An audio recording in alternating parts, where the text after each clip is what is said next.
Salam sejahtera kumpulan kami ucapkan kepada Puan Abia selaku pensyarah bagi kursus PMMB 3113 iaitu kursus Perkamusan, Peristilah dan Penterjemahan. Kumpulan kami hari ini akan membentangkan tugasan 3 bagi kursus ini. Tajuk pembentangan kami pada hari ini ialah skema tata cara pembentukan istilah bahasa Melayu, iaitu yang terdiri daripada konsep dan langkah, syarat-syarat dan juga pembentukan istilah baharu dalam bahasa Melayu. Mari kita lihat apakah itu skema tata cara pembentukan istilah bahasa Melayu. Peristilahan merupakan usaha untuk membentuk sesuatu perkataan bagi mengungkapkan konsep, idea, proses dan nama bagi sesuatu yang belum wujud dalam bahasa Melayu. Ini juga boleh membantu bahasa Melayu untuk berfungsi sebagai bahasa ilmu. Konsep dan langkah bagi pembentukan kata baharu dalam bahasa Melayu terbagi kepada 2, iaitu penggunaan popular dan juga perancangan bahasa. Dalam penggunaan popular pula, digunakan dalam media massa, contohnya di akhbar dan juga media sosial, dan juga penulisan kreatif seperti cerpen, novel, puisi dan sebagainya disebabkan keperluan segera. Penggunaan popular dalam istilah baharu ini diperkenalkan oleh individu tertentu, contohnya pakar-pakar dalam bidang, dan perkataan baharu ini dibawa masuk daripada istilah asing atau menggunakan kaedah pereka ciptaan, contohnya perkataan tanda pagar, promo dan juga tag. Dalam perancangan bahasa yang rasmi, terdapat 5 langkah utama, iaitu yang pertama, pengubalan, yang kedua, pengesahan, yang ketiga, penyelarasan, dan juga keempat, pemanuskriptan, dan terakhir, penyebaran. Ini adalah dilakukan oleh Dewan Bahasa dan Pustaka dan juga Institut Pendidikan Tinggi. Dalam langkah yang pertama, iaitu pengubalan. Pengubalan ini merupakan proses untuk mengumpul, mengubah dan juga mencipta istilah baharu. Dalam proses ini terbahagi kepada 2 cara, iaitu secara manual atau secara atas talian. Langkah kedua iaitu pengesahan. Dalam pengesahan, seseorang itu perlu menyediakan kertas kerja. Kertas kerja tersebut adalah mengandungi kaedah pengumpulan perkataan tersebut, masa yang digunakan, pengemakan dan pemesyaratan serta perbelanjaan pada yang akan digunakan. Yang kedua ialah membuat klasifikasi, iaitu dibuat oleh pegawai secara rawat atau mengikut pilihan. Seterusnya akan membentukkan anggota JKI, iaitu Jawatan Kuasa Kecil Istilah, yang dilantik oleh PBD, contohnya pensyarah daripada institut tinggi atau pakar-pakar dalam bidang. Seterusnya, pengemakan akan dilakukan, iaitu mereka akan mengadakan mesyuarat untuk membincangkan pengemakan bagi istilah baharu tersebut. Pengesahan atas talian pula akan dijalankan dengan masa yang lebih singkat dan mudah kerana boleh disahkan melalui laman web, iaitu Pusat Rujukan Persuratan Melayu PRPM, dan seterusnya pegawai PBD akan mengenal pasti kata yang diangkat, iaitu melalui jurnal yang dihantar dalam talian. Seterusnya, senarai calon istilah akan disalurkan melalui pautan, iaitu terminal dan alchemy API dan juga bidang-bidang pakar. Penyelarasan pula akan dilakukan apabila wujudnya perjanggahan antara bidang, iaitu tidak dapat mengenal pasti istilah baharu itu dalam bidang yang mana satu. Yang kedua adalah untuk melicinkan lagi pembinaan dan pengembangan istilah baharu bahasa Melayu ilmiah ini. Dalam langkah yang keempat iaitu pemanuskriptan, ialah Istilah baharu tersebut dia akan dicetak untuk disebarkan kepada masyarakat dan juga pengamal bidang. Seterusnya pula manuskrip yang bersih setelah melalui minim isyarat dan perium dan prakata juga perlu disediakan. Kemudian, pegawai penerbitan pula akan menyemak semula semua bahan-bahan yang dihantar dan meluluskannya sebelum senarai istilah dibukukan untuk masyarakat semua. Langkah yang terakhir iaitu penyebaran pula akan dilakukan seterusnya istilah baru tersebut dibukukan dan diterbitkan. Proses ini akan disebarkan dalam atau di luar DBP. Penyebaran istilah ini juga dilakukan dalam pelbagai bentuk seperti penghasilan daftar istilah, glosari istilah dan juga kamus istilah. Dan seterusnya laman web rasmi daripada DBP akan memuat naik istilah baharu tersebut kepada semua orang. Seterusnya, saya akan membentangkan syarat-syarat pemilihan kata atau ayat. Syarat yang pertama ialah kata atau frasa yang dipilih sebagai istilah adalah paling tepat untuk mengungkapkan konsep yang dimaksudkan dan yang stabil dari segi maknanya dan bidang ilmunya. Yang kedua, kata atau frasa dipilih adalah paling ringkas dari antara pilihan yang ada yang mempunyai rujukan yang sama. Yang ketiga, frasa dan kata dipilih adalah mempunyai konotasi yang baik, iaitu tidak berbau lucah atau membawa implikasi buruk dari segi agama dan kepercayaan, norma, suku, kaum dan hubungan antara bangsa. Syarat yang keempat ialah kata dan frasa yang dipilih adalah sedap didengar, iaitu mempunyai ciri keindahan bunyi. Yang terakhir, kata atau frasa yang dipilih adalah yang dibentuk berdasarkan kaedah yang telah diterima. Sekiranya tiada perkataan daripada bahasa Melayu, dialek Melayu dan bahasa serumpun, maka barulah diambil daripada perkataan bahasa asing melalui dua cara, iaitu meminjam konsep dan menterjemahkannya ke dalam bahasa Melayu. Yang kedua ialah menyerap seluruh kata tersebut dalam bahasa Melayu.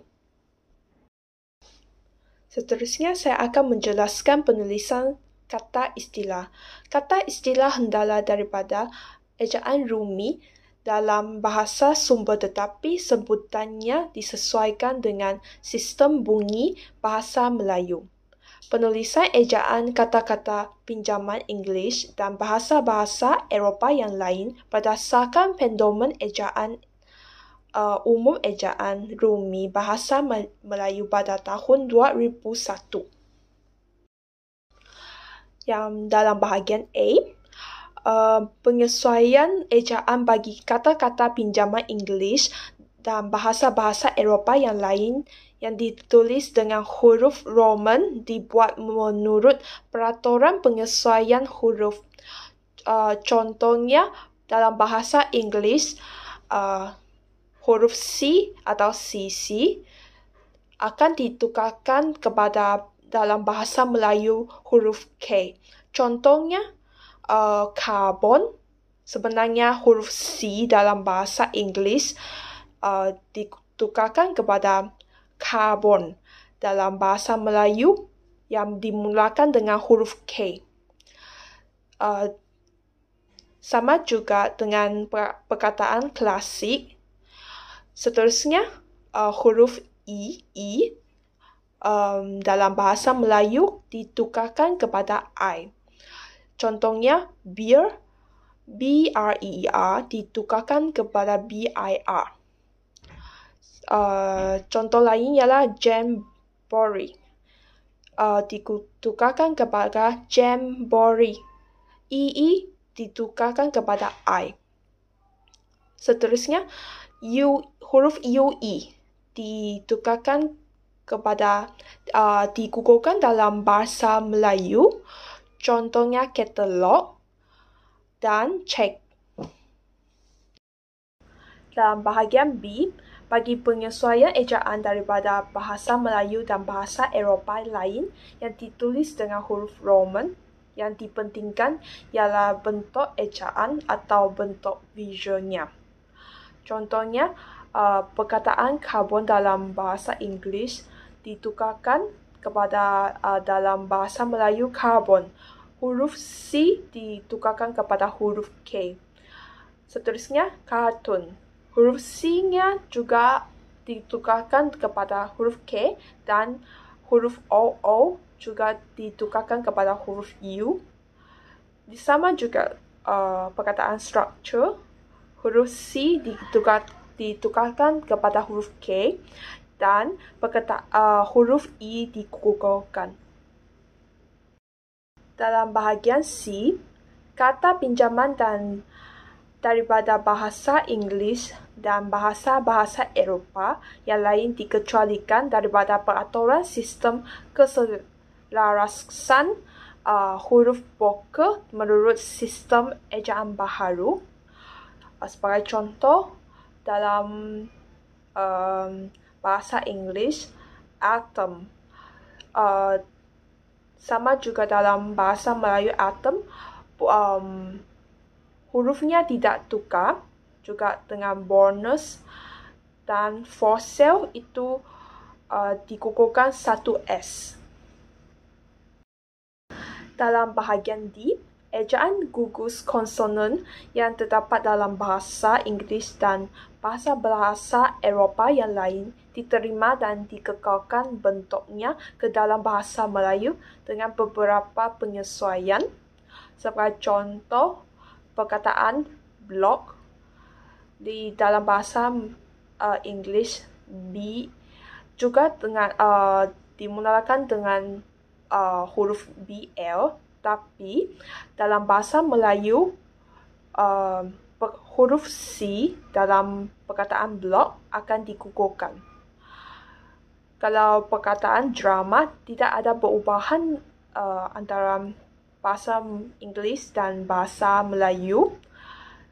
Juga dengan perkataan stabil dalam bahasa Inggeris dan stabil dalam bahasa Melayu. Sebagai kekecualian bagi peraturan mengenai gugus konsonan seperti yang dikatakan sebelum, beberapa kata tertentu telah diterima menurut ejaan lama yang menggunakan huruf I berpet. Contohnya dalam bahasa Inggeris, kelas ditukarkan dalam bahasa Melayu kelas, bukan kelas, dan khas tanpa huruf I. Seterusnya, plan menjadi pelan. Gelas menjadi gelas, bukan gas. Dalam bahagian I, penulisan huruf gugus konsonan di akhir kata atau akhir suku kata bagi kata yang diterima bentuk gugus konsonannya. Contohnya, perkataan dalam bahasa Inggeris, teks ditukarkan kepada KS. Dalam bahasa Melayu, bank tiada perubahan dalam akhir suku katanya. Seterusnya, sains ditukarkan kepada suku kata akhir NS dalam bahasa Melayu, sains.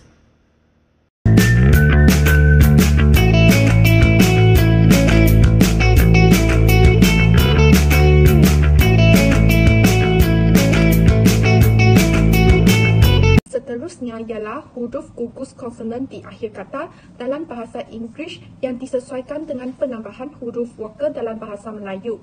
Contohnya, dalam bahasa Inggeris, city, vet, jadi KTA, fakta dalam bahasa Melayu.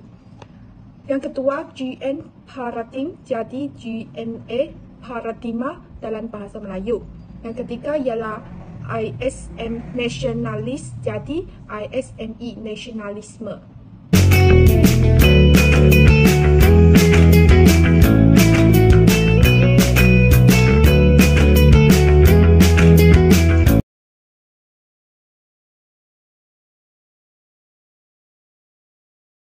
Kata daripada bahasa Inggeris dan bahasa-bahasa Eropah yang lain yang sudah terserat dalam bahasa Melayu dikekalkan ejaannya menurut kaedah ejaan bahasa Melayu. Contohnya, station, jadi station STESEN dalam bahasa Melayu. Yang kedua, modern, jadi modern MODEN dalam bahasa Melayu. Yang ketiga ialah custom, jadi custom KASTAM dalam bahasa Melayu.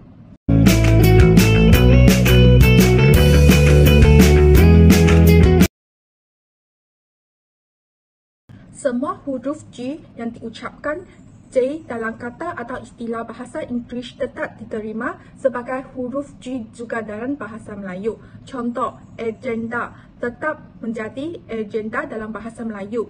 Teknologi jadi teknologi. GY digugurkan menjadi GGI.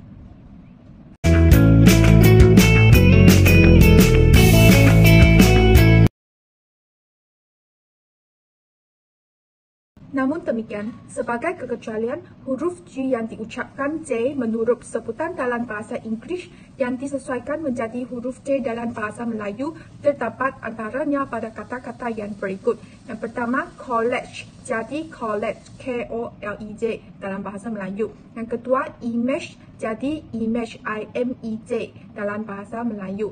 Yang ketiga, engine, jadi engine, ENJIN. Yang keempat, contingent, jadi contingent, C jadi K, KONTINGEN.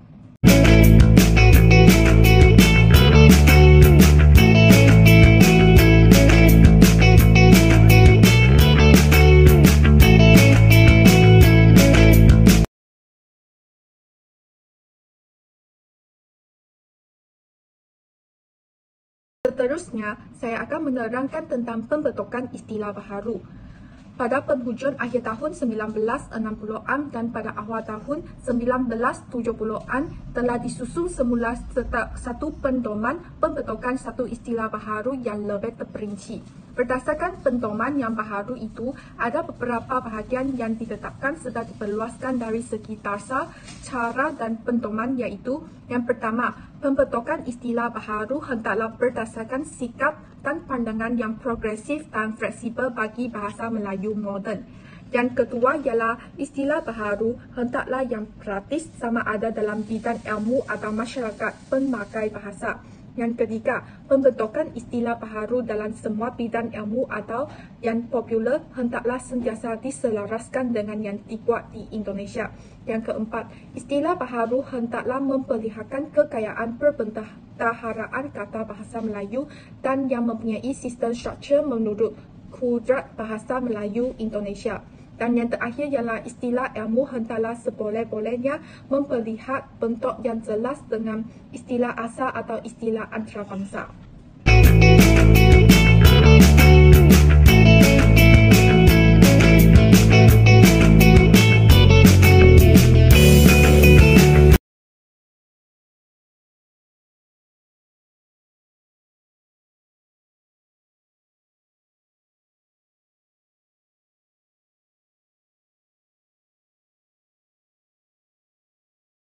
Dasar baharu yang ditetapkan ini telah memberi peluang kepada pengubah-pengubah istilah untuk melihat dengan lebih luas cakupan pandangan yang menuju ke arah peringkat antarabangsa. Pada masa lalu, apabila mengubah istilah, pengubahan itu dibuat dengan melihat ke dalam bahasa Melayu sahaja. Contohnya, jika ada kata berakhiran GY dalam bahasa Inggeris, maka dalam bahasa Melayu hendak dipakai kata gaji. Contohnya, geologi. GY di akhirnya akan menjadi kaji bumi dalam bahasa Melayu. Contoh yang kedua ialah psikologi. GY pada akhirnya akan menjadi kaji jiwa dalam bahasa Melayu.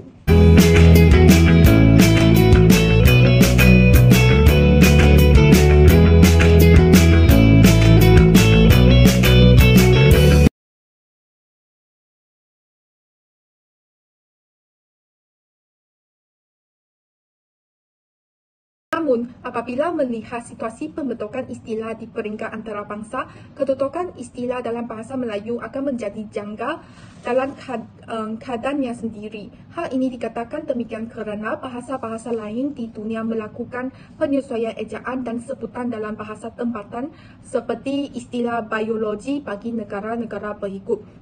Di negara Indonesia jadi biologi, dalam negara Belanda jadi biologi, dalam negara Sepanyol jadi biologia, di dalam negara Jerman jadi biologi, dan di negara Perancis juga jadi biologi.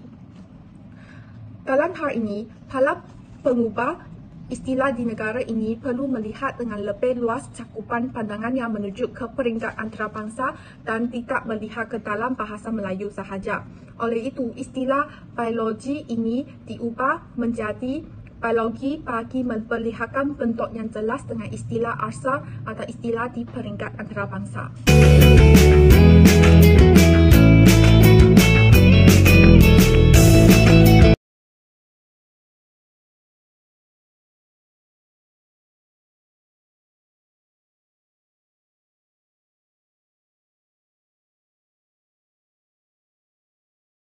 Seterusnya, terdapat dua proses pembentukan istilah. Yang pertama ialah proses pinjam terjemah. Proses pinjam terjemah ini terbagi kepada 5. Yang pertama ialah terjemahan langsung, yang kedua pengubukan dua kata umum, yang ketiga penciptaan kata baharu, yang keempat perluasan makna sesuatu perkataan, yang kelima ialah mencipta kata baharu dengan perkataan separa. Proses pembentukan istilah yang kedua ialah proses pinjaman yang terbagi kepada dua, iaitu pinjaman dengan penyesuaian ejaan dan pinjaman tanpa perubahan ejaan.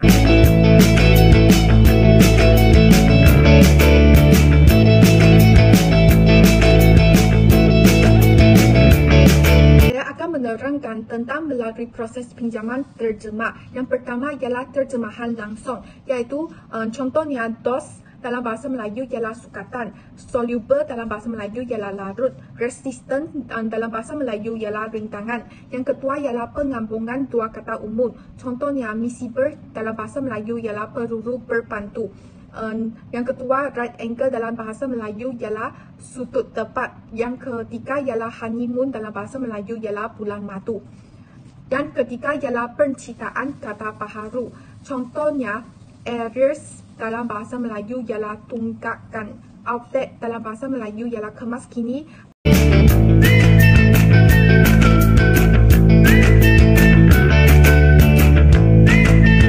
Yang keempat ialah perluasan makna sesuatu perkataan, contohnya gelap lawan legap, selap lawan jerap, biji lawan bijirin, salo lawan salir. Yang kelima ialah mencipta kata baharu dengan perkataan separa. Yang contohnya, liquid dalam bahasa Melayu ialah cecair, capillary dalam bahasa Melayu ialah rambut, radius dalam bahasa Melayu ialah jejari.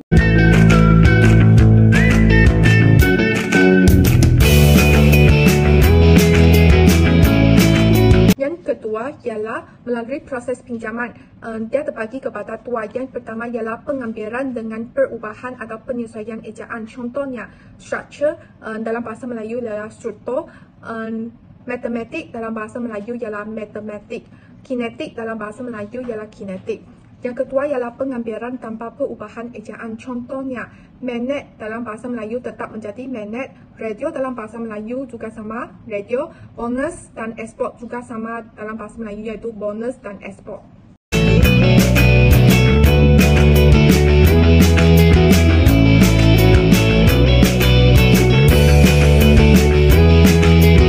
Seterusnya ialah mengaplikasikan pembentukan istilah menggunakan skema tata cara pembentukan istilah bahasa Melayu, iaitu kata bahasa Melayu yang lazim dan tidak lazim. Berdasarkan Pedoman Umum Pembentukan Istilah Bahasa Melayu 1992, terdapat langkah-langkah yang digariskan untuk pembentukan istilah, iaitu yang pertama ialah penggunaan perkataan dalam bahasa Melayu yang lazim digunakan dan dikhususkan maknanya untuk mendukung makna istilahnya. Contoh perkataan iaitu garis pusat, tapak dan hasil keluaran.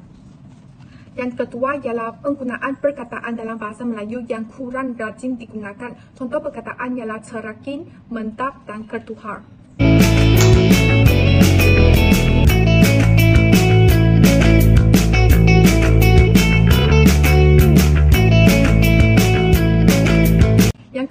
ialah penggunaan perkataan bahasa serupun ataupun dialek Melayu yang lazim digunakan. Contohnya, labuk iaitu digunakan di negara-negeri Sembilan, dermaga di negara Jawa, pangkat di negara Jawa dan kambut di negara Banjar. Yang keempat ialah penggunaan perkataan bahasa serupun atau dialek yang sudah tidak lazim digunakan. Contohnya, dening kurang digunakan di negara Kelantan, diam di negara Johor dan engkampan di negara di kalangan kaum Iban.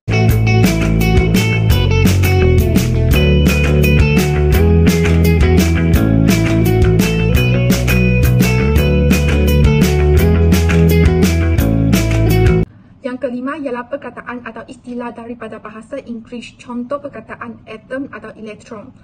Dan yang terakhir ialah penggunaan perkataan atau istilah daripada bahasa lain, contoh perkataan in toto, Etihad, esprit de corps.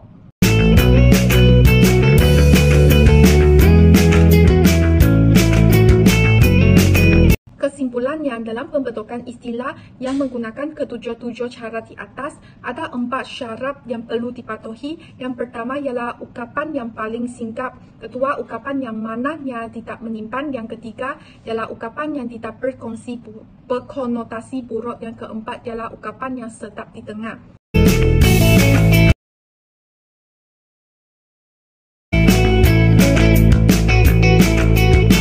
Ini sahaja daripada kumpulan kami. Sekian, terima kasih.